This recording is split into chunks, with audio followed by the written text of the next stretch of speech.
নিয়ে বের হলো ফাহিম। তার বন্ধু বান্ধব তার পিছনে আসতেছে।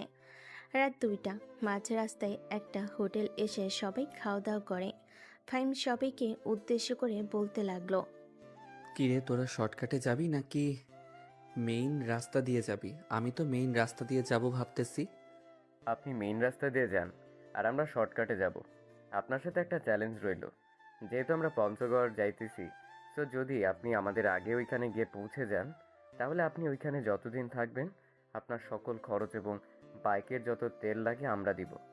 ঠিক আছে, ডান। তবে একটা কথা, আমি যদি রাস্তায় কোনো সমস্যায় পড়ি বা আমার বাইক যদি কোনো সমস্যায় পড়ে, তখন তোরা যদি কিছু চাস আমার কাছে, তাহলে আমি কিন্তু দিতে পারবো না, এটা মনে রাখিস।